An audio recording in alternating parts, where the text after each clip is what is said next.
Tu te souviens de cette fois où Pepsi a provoqué une émeute aux Philippines qui a fait 5 morts? Parce que moi, oui. Alors, l'histoire commence avec une femme. Elle s'appelle Mary Lee.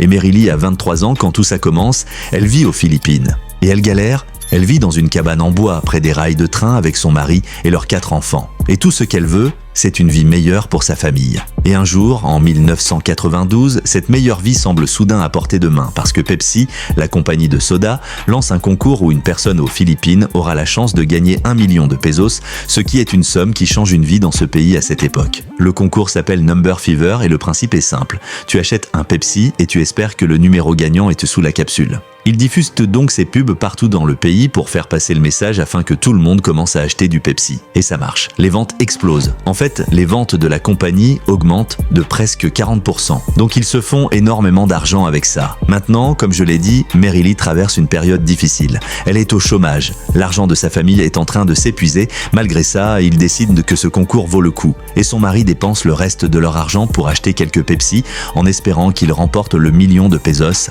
Et enfin, le grand jour arrive. Ils vont annoncer le numéro gagnant aux infos. Et 70% du pays est devant la télé. Ils annoncent 3, 4 et 9. Le mari de Mary Lee regarde les capsules pour voir s'ils ont le bon numéro. 349. Et boum, ils l'ont. Mary Lee et sa famille viennent de gagner 1 million de pesos.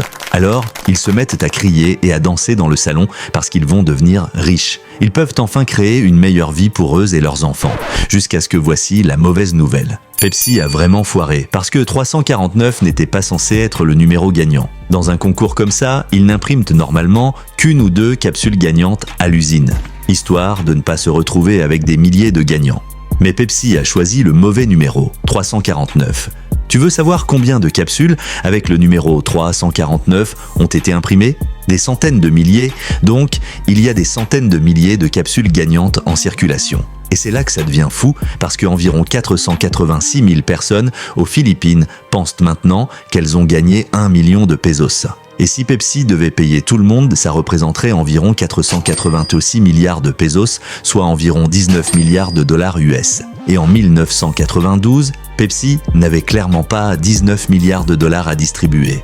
Mais les gens ne savent pas ça, ils pensent tous avoir gagné. Donc, certains vivent près d'une usine Pepsi à Quezon City et veulent leur argent immédiatement. Beaucoup se rendent devant l'usine, prêts à se faire payer. Une femme a même 35 capsules gagnantes, elle pense qu'elle va gagner 35 fois de suite. Alors que la foule commence à se rassembler devant les grilles de l'usine, une secrétaire à l'intérieur regarde par la fenêtre et se demande « Mais pourquoi il y a autant de gagnants ?» Pepsi appelle alors le gouvernement. Eux, on a fait une grosse erreur. Et les dirigeants de la compagnie n'ont aucune idée de comment se sortir de là. Certains disent « Changeons juste le numéro gagnant, personne ne verra rien ». Alors, ils préviennent quelques journaux locaux du nouveau numéro. Le lendemain matin, les journaux annoncent que le vrai numéro gagnant est 134. Et là, c'est encore pire. Ça rend les choses plus confuses et ça énerve encore plus les détenteurs du 349, parce qu'ils se sentent arnaqués. Résultat, encore plus de gagnants du 349 débarquent à l'usine Pepsi pour réclamer leur argent. Pepsi doit prendre des mesures de sécurité. Fermer les grilles, engager des policiers et même des militaires comme garde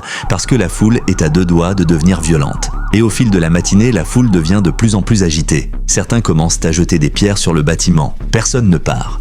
Même quand la nuit tombe, les gens sont encore là, en colère de ne pas avoir reçu leur argent. Pendant ce temps, les dirigeants de Pepsi paniquent toujours. Ils savent qu'il y a énormément de capsules 349 en circulation et qu'ils ne peuvent pas payer tout le monde, mais ils doivent trouver une solution, sinon c'est l'émeute. Alors, à 3 heures du matin, Pepsi élabore un autre plan. Ils estiment qu'au maximum, il n'existe que quelques milliers de capsules gagnantes. Donc, ils annoncent qu'ils ont merdé, mais qu'ils vont donner à chaque détenteur d'un 349 500 pesos comme geste de bonne volonté. Et beaucoup de gens acceptent. Des milliers viennent récupérer les 500 pesos. En 2 jours, Pepsi verse plus de 12,5 millions de pesos. Mais ensuite, ils refont une erreur. Ils décident de ne plus accepter certaines capsules 349, disant qu'elles ne sont pas valides. Et ça énerve encore plus les gens. À ce stade, les gens descendent dans la rue pour protester. Tu peux voir leur pancarte. Boycott Pepsi et le numéro 349 écrit dessus. Et si ce n'était pas assez fou, un autre acteur entre en scène, Coca-Cola. Pendant que tout ça arrive, un dirigeant local de Coca-Cola se dit « Ça, c'est une super opportunité pour nous ». Et il paie l'un des leaders des protestations 10 000 pesos pour financer les manifestations anti-Pepsi. Et là, ça explose. Les manifestations deviennent des émeutes, les gens fabriquent des cocktails Molotov et des bombes artisanales qu'ils lancent sur les fenêtres de l'usine Pepsi. Ensuite, ils s'attaquent aux camions de livraison, les renversent, les vandalisent, certains les brûlent, et quelqu'un lance même une vraie grenade dans une fenêtre de l'usine Pepsi qui explose et tue 3 employés à l'intérieur. C'est complètement dingue. Et pendant que tout ça se passe, des gens attaquent les Pepsi en justice. En fait, 22 000 Philippins engagent des actions légales, des milliers de procès sont lancés. Certains manifestants s'organisent en groupe. Merily et son mari en rejoignent un, ils participent aux manifestations et aux rassemblements. Ces protestations et batailles juridiques durent environ 2 ans. Finalement, la colère retombe, Pepsi ne cède pas. Merily abandonne, elle n'a plus la force de continuer. Son mari meurt d'une crise cardiaque. Elle doit s'occuper seule de sa famille. Elle n'a jamais vu un seul peso de Pepsi.